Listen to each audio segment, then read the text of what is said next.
U.S. Army weapons-related directed energy DIT programs. Why this issue has been important to Congress. Congress has had a long-standing interest in Department of Defense (DoD) efforts to develop directed energy DIT weapons. Past DoD programs, such as the U.S. Air Force's Airborne Laser (ABL) program and the Reagan Cross Strategic Defense Initiative (SDI), and current programs, such as the U.S. Navy's Laser Weapons System (LAWS), have been subject to rigorous congressional oversight. Interest in U.S. military DCF forts in Congress resulted in the establishment of the Congressional Directed Energy Caucus in November 2011 to oversee DoD activities. With a number of U.S. Army weapons-related DE programs showing promise during concept demonstrations and their potential relevance in addressing a number of current and emerging threats to U.S. ground forces, congressional oversight could focus on programmatic developments and timelines as well as related authorization and appropriations issues.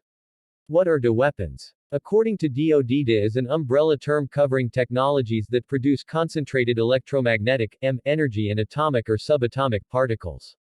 A DE weapon is a system using DE primarily as a means to incapacitate, damage, disable, or destroy enemy equipment, facilities, and/or personnel. Directed energy warfare (DEW) is military action involving the use of DE weapons, devices, and countermeasures to incapacitate, cause direct damage or destruction of adversary equipment, facilities, and/or personnel. Or to determine, exploit, reduce, or prevent hostile use of the electromagnetic spectrum (EMS), see Figure 1, through damage, destruction, and disruption.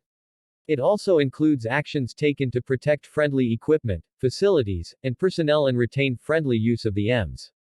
With the maturation of DE technology, weaponized DE systems are becoming more prolific, powerful, and a significant subscope of the electronic warfare (EU) mission area. The examples include active denial technology, lasers, radio frequency (RF) weapons, and the anti-satellite and high-powered microwave (HPM) weapon systems. For additional information on the Navy's Laser Weapons Cistern, CCRS Report R44175, Navy Lasers Railgun, and Pervelocity Projectile. Background and Issues for Congress, by Ronald O'Rourke Dint, Chiefs of Staff, Electronic Warfare, Joint Publication 3-13.1. February 8, 2012, p. 1-16. Congressional Research Service R45098. Version 5. Updated. CYISR Artificial Intelligence Unmanned Battlefield Tech Space Electronic Warfare Cyber Indust Thought Leadership Space. The Space Force wants to use directed energy systems for space superiority. By Nathan Strout. Wednesday, June 16, 20215. Counter communications system is used to jam enemy satellites.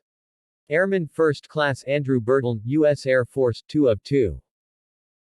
Figure 1. Electromagnetic spectrum, EMS. The electromagnetic spectrum, visible radio spectrum, karma, FLVRL, Me, HF, VHF, UHF, CHF, EHF, IRUV, X-ray, cosmic ray, VHF, UHF, SHF, 300, 1000, 3000, COCO, 100 Me, M, H, E, Bogue. The top bar shows how the electromagnetic spectrum is divided into various regions and indicates that portion referred to as the radio spectrum. The lower bar illustrates the division of federal, non-federal, and shared bands for a critical part of the radio spectrum. Legend Otex Owangnansi UN Shveston frequency LXE Lati Ogahertz HH Tung Mega CHF high frequency VL Viotan C source.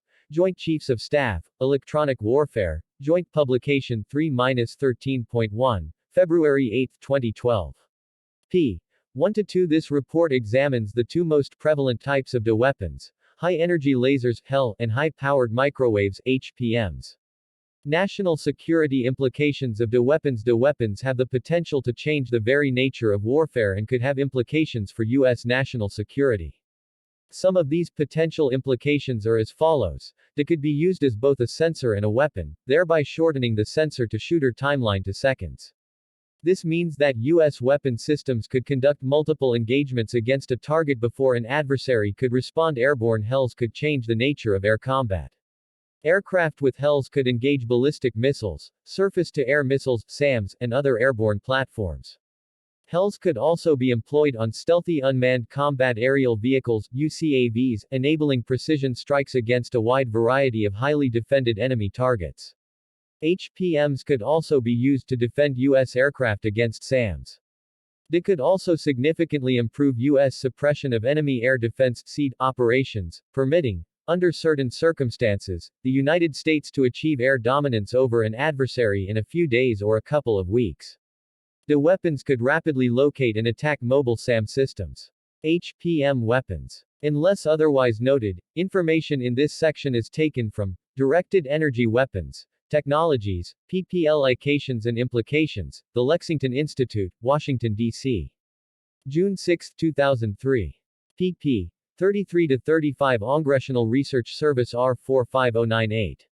Versions. Updated.